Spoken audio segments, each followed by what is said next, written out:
Shopify Shopify Shopify. TikTok खोल लो, Facebook खोल लो, Instagram खोल लो, यूट्यूब ओपन कर लो, हर जगह पर आपको एक ही चीज ट्रेंडिंग करती नजर आ रही है, दैट इज शॉपिफाई का। भाई शॉपिफाई करें। शॉपिफाई के अंदर बहुत सारे पैसे हैं, बिल्कुल बहुत सारे पैसे हैं। लेकिन शॉपिफाई के ऊपर अगर आप अपना ई कॉमर्स स्टोर रन करने जा रहे हैं या शॉपिफाई पर आप ड्रॉप शिपिंग का बिजनेस शुरू करने जा रहे हैं, तो भाई ये 7 पॉइंट्स आप लोगों को पता होना जरूरी है। इनको आपने लाजमी फॉलो करना है। अगर आप ऐसा नहीं करते तो भाई बिजनेस शुरू होने से पहले समझ लीजिए कि आप उसको खत्म करने वाले हैं। सक्सेसफुल होना ऑलमोस्ट इम्पॉसिबल हो जाएगा आपके लिए। एंड अगर आप इस वीडियो को पूरा देखते हैं तो भाई Shopify e commerce and drop shipping course का कंप्लीट लिंक मैं फ्री ऑफ कॉस्ट आप लोगों के साथ शेयर करने वाला हूं। किस पार्ट पर शेयर करूंगा ये जो लोग वीडियो पूरी देख रहे होंगे उनको पता चल जाएगा। तो आइए सीखते हैं। अस्सलाम वालेकुम। So number 1 point is learn Shopify. याद रखिए जिस भी प्लेटफॉर्म पे आप काम करने जा रहे हैं, आप फ्रीलांसिंग करते हैं, फाइवर पर जा रहे हैं, अपवर्क पर जा रहे हैं, तो भाई आपको उस प्लेटफॉर्म को सीखना जरूरी है। वो प्लेटफॉर्म कैसे काम करता है, उसको कैसे ऑप्टिमाइज किया जाता है, ये चीजें आपके लिए जानना जरूरी है। उस प्लेटफॉर्म की पॉलिसीज क्या है हमें पता नहीं होता। हम बिजनेस शुरू कर देते हैं, बाद में पता लगता है यार ये वायलेशन लग गई, मेरा स्टोर खत्म हो गया, रैंक नहीं हुआ, 100 मसले आ जाते हैं। तो भाई प्लेटफॉर्म को सीखना आपके लिए बहुत जरूरी है। अगर आप किसी से स्टोर डिजाइन करवा भी रहे हैं तो एटलीस्ट आपको मैनेज करना खुद आना चाहिए। बेशक किसी को आउटसोर्स बाद में कर दें, लेकिन आपको खुद पता होना चाहिए कि ये काम जो मैं किसी से करवा रहा हूं, क्या ये काम मैं खुद कर सकता हूं। क्योंकि खुदा ना खासा अगर वो काम किसी वजह से उस बंदे से डिले हो गया तो आप उसको कवर कर सके। आपका अपना बिजनेस है, उसके पास से सिर्फ एक क्लाइंट जाएगा, आपका पूरा का पूरा बिजनेस चला जाएगा। तो इसलिए आपने प्लेटफॉर्म को सबसे पहले लाजमी सीखना है। Number 2 point is learn digital marketing and SEO। ये बहुत इंपॉर्टेंट है। स्टोर आपने बना लिया, चाहे आप ड्रॉप शिपिंग कर रहे हैं, चाहे आप ई कॉमर्स कर रहे हैं, स्टोर आपका बन गया। भाई उस स्टोर के ऊपर क्लाइंट कहां से आएगा? क्लाइंट तब आएगा जब आप मार्केटिंग करेंगे। वो चाहे आप SEO के थ्रू कर लें ऑर्गेनिकली, चाहे आप पेड मार्केटिंग के थ्रू कर लें, फेसबुक पर, टिकटॉक पर, इंस्टाग्राम पर ऐड चलाकर, या आपकी अपनी चॉइस है। मेरी क्या रिकमेंडेशन है SEO वर्सेस पेड एड्स? तो मैं आपको रिकमेंड करूंगा कि भाई दोनों चलाएं। ये दोनों ही अपॉर्चुनिटी आपके लिए है। आपने अगर ऐड चला दी है तो बेले बैठ के गंडे रही है तो चुपनी नहीं तुसी, ऐसे ही है।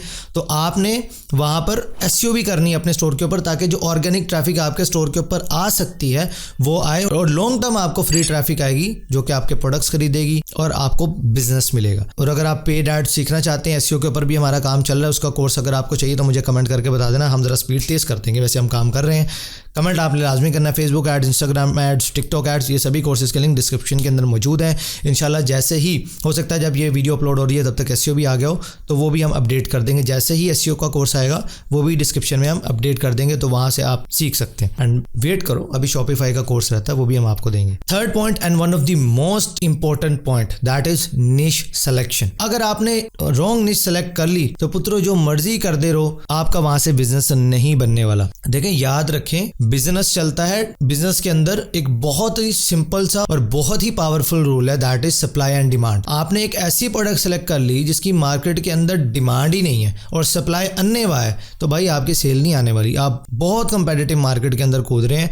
तो अगर आप बिल्कुल न्यू है, आपको कोई एक्सपीरियंस भी नहीं है, तो भाई वो उड़ता तीर वाली एक मिसाल है, वो वाली एग्जांपल आपके साथ हो जाएगी। आपने वो नहीं काम करना। आपने निश, राइट निश जरूर सेलेक्ट करनी है। और जो शॉपिफाई का कोर्स मैं आपके साथ शेयर करने वाला हूँ उसके अंदर इस पॉइंट को बहुत ही डिटेल में आपको सिखाया गया। तो निश सिलेक्शन बहुत इंपॉर्टेंट है। आपने ऐसी निश फाइंड करनी है जिसके अंदर कंपटीशन लो हो और डिमांड बहुत ज्यादा हाई हो, यानी कि चीजें थोड़ी हैं लेकिन खरीदार बहुत ज्यादा है। अगर आप ऐसी निश फाइंड कर लेते हैं तो भाई आपने आधा काम कर लिया। अब आप जब मार्केटिंग करें, चाहे SEO के थ्रू करें, चाहे पेड एड्स के थ्रू करें, भाई आपको अच्छी सेल्स आने के चांसेस बहुत ज्यादा हाई हो जाते हैं। Number 4 point is store optimization. Store आपने बना लिया, प्रोडक्ट्स लाइव कर दिए, कस्टमर जब मोबाइल के ऊपर उसको ओपन कर रहा है तो पता लग रहा है प्रोडक्ट की इमेज ऊपर आ रही है और जो उसकी प्राइसिंग है वो कहीं बॉटम में 3600 स्क्रॉल करने के बाद आ रही है। इससे क्या कहते हैं भाई, ये मोबाइल यूजर फ्रेंडली पेज नहीं है और आपको सेल्स नहीं आएंगी। डेस्कटॉप के ऊपर ओपन कर रहे हैं, पहले ईमेल का पॉपअप आता है, फिर एड्रेस आ रहा है, फिर अपना फोन नंबर दें, निकाहनामे की फोटोकॉपी दें, पता नहीं कितना डाटा लोग वहां पे मांग रहे होते हैं और प्रोडक्ट वहीं का वही पड़ा है। वो आया था प्रोडक्ट खरीदने, ये इतनी सारी डिस्ट्रैक्शंस हमने लगा दी हैं कि हमारे ये भी ऑफर चल रही है, यहाँ क्लिक कर लो, यहाँ कर लो, वहां कर लो, और प्रोडक्ट एक्चुअल वहीं का वहीं पड़ा है। पता लग रहा है बट डाटा शाटा लेंदे रहे हैं तो प्रोडक्ट साड़ी बिकी कोई नहीं। तो ये चीजें आप सीखते हैं स्टोर ऑप्टिमाइजेशन में कि आपकी वेबसाइट जल्दी लोड होनी चाहिए, आपका लैंडिंग पेज मोबाइल फ्रेंडली होना चाहिए, क्योंकि मोबाइल के ऊपर बहुत ज़्यादा ट्रैफिक है। अगर मोबाइल फ्रेंडली नहीं है तो भाई आप 70-80% सेलें मिस करने वाले हो, ये याद रख लेना।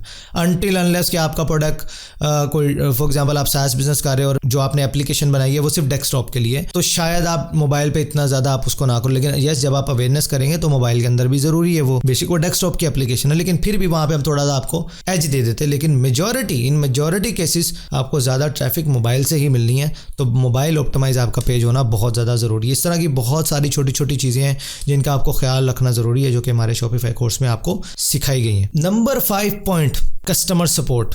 अगर आपने इस पॉइंट को क्रैक कर डाला तो समझो लाइफ झींगा लाला। याद रखें, किसी भी बिजनेस की जान क्या होती है, कस्टमर। अगर आपने अपने कस्टमर को खुश रखा, उसको अच्छी सर्विस दी, उसको टाइमली रिप्लाई किया, उसको प्रोडक्ट डिलीवर किया और उससे फीडबैक लिया, अपने प्रोडक्ट को और इम्प्रूव करते गए, आपने अपने कस्टमर को खुश रखा, तो भाई ये एक कस्टमर इंशाल्लाह आपको 10, 20, 30 कस्टमर ला के देगा। और आप जब उनको खुश करेंगे, उनको अच्छी सर्विस देंगे, अच्छा प्रोडक्ट डिलीवर करेंगे, तो वो आगे बताएंगे। और इसी तरह ऑर्गेनिकली बिजनेसेस जो हैं वो ग्रो करते हैं। याद रखें, कस्टमर सपोर्ट आपकी अच्छी होनी चाहिए। इश्यूज किसी भी बिजनेस में आ सकते हैं, आप कोई तुर्रम खान नहीं है कि आपके बिजनेस के अंदर कभी कोई इशू नहीं आ सकता। किसी भी बिजनेस में इश्यूज आ सकते हैं। आपके पास अच्छी टीम हो जो टाइमली कस्टमर्स को रिप्लाई करे, उनके इश्यूज को सोल्व कर रही हो, तो आप एक अच्छा शॉपिफाई पर बिजनेस कर सकते हैं। Next point is reliable sourcing. देखिए, अगर आप ड्रॉप शिपिंग कर रहे हैं ना, तो फिर तो ये पॉइंट आप पे फर्ज है कि भाई इसका इंतजाम आपने पहले करना है। आपने अच्छा सप्लायर ढूंढना है। आपके सप्लायर में कुछ क्वालिटीज होनी चाहिए। नंबर 1, जो आपको वो प्राइस दे रहा है वो बाकियों की निस्बत अच्छी हो। जब आपके बल्क में ऑर्डर आने लग जाते हैं तो फिर आपको प्राइसिंग और ज्यादा कम पड़ती है। Number 2, product quality. जो आपके एंड यूजर तक जो प्रोडक्ट पहुंच रहा है वो वैसा ही है जैसा आपने अपनी वेबसाइट पर और अपने ऐड के अंदर प्रॉमिस किया। Number 3, supply. ऐसा ना हो कि आपकी वेबसाइट के ऊपर पर डे 20 ऑर्डर आ रहे हैं और जो आपका सप्लायर है उसके पास कैपेसिटी है कि वो सिर्फ 10 प्रोडक्ट्स दिन की बना सकता है। तो ऐसे में आप प्रॉब्लम में फंसने वाले हैं। आपकी वेबसाइट की रेपुटेशन, आपके बिजनेस की रेपुटेशन खराब होगी। तो भाई सप्लायर तगड़ा ढूंढना है आपने। And last but not the least, number 7 point जो है वो है मल्टीपल सप्लायर्स। यानी कि ये ऊपर वाले पॉइंट से ही रिलेटेड है। आप एक सप्लायर के ऊपर कभी भी डिपेंड ना करें। आपके पास मल्टीपल सप्लायर्स होने चाहिए। स्पेशली अगर आप ड्रॉप शिपिंग कर रहे हैं तो आपके पास मल्टीपल सप्लायर्स होने चाहिए कि अगर खुदा ना खासा एक ने डंडी मार दी या एक के घर कोई खुशी गमी आ गई और वो इधर उधर निकल गया, तो आपके जो ऑर्डर्स हैं भाई वो क्यों में ना पड़े रहें, किसी और सप्लायर के थ्रू आप अपने ऑर्डर्स को अपने कस्टमर तक डिलीवर कर सकें। सो मल्टीपल सप्लायर, ये जो लास्ट के specially customer support, reliable supplier and multiple supplier, ये ऐसे पॉइंट है। बहुत सारे ड्रॉप शिपर्स इन 3 पॉइंट्स को कवर करते हैं और भाई वो अच्छा बिजनेस बनाते हैं। उनकी मार्केटिंग में कसर रह जाती है या अगर उनके स्टोर में कुछ कसर है, भाई ये 3 चीज़ों से आके वो जीत जाते हैं कि टाइमली कस्टमर को रिप्लाई मिलता है, टाइम पे प्रोडक्ट को डिलीवर कर पाते हैं, मल्टीपल सप्लायर्स उनके पास ऑलरेडी होते हैं, उनका कस्टमर उनसे खुश है, वो कहते हैं ठीक है यार मेरा काम हो गया, मुझे चीज़ मेरे टाइम पे अच्छी हालत में जैसी प्रॉमिस की थी वैसी मिल गई, कस्टमर खुश हुआ, आगे 10 लोगों को और रिकमेंड कर देते हैं। तो ये थे भाई 7 पॉइंट्स। अगर आप ड्रॉप शिपिंग का बिजनेस करना चाहते हैं तो आपको इनको फॉलो करना जरूरी है। एंड यस, अभी तक कुछ लोगों को पता चल गया होगा, कुछ लोग अभी भी पूछ रहे होंगे कि भाई शॉपिफाई के कोर्स का लिंक तो दिया नहीं, तो भाई डिस्क्रिप्शन एंड कमेंट बॉक्स में जरा चेक करें। जितनी भी चीज़ें मैंने आपको बताई हैं उन सभी चीज़ों के लिंक कोर्स के अंदर अवेलेबल हैं। वो सभी चीज़ें इस कोर्स के अंदर एक्सप्लेन की गई हैं और इस कोर्स की फीस बहुत ही मुनासिब रखी है, फ्री कर दिया आप लोगों के लिए। हुन सीख लेना बस, खुदा दा वास्ता जे तुहानू। अब वीडियो अच्छी लगी है तो प्लीज़ इसे दूसरे लोगों के साथ शेयर करें ताकि वो भी शॉपिफाई पर आएँ, अपना ई-कॉमर्स स्टोर करना चाहते हैं, ड्रॉप शिपिंग करना चाहते हैं तो भाई वो भी कर सकें। मैं मिलता हूँ फिर आपसे इंशाल्लाह नेक्स्ट वीडियो में। तब तक के लिए अल्लाह हाफिज़।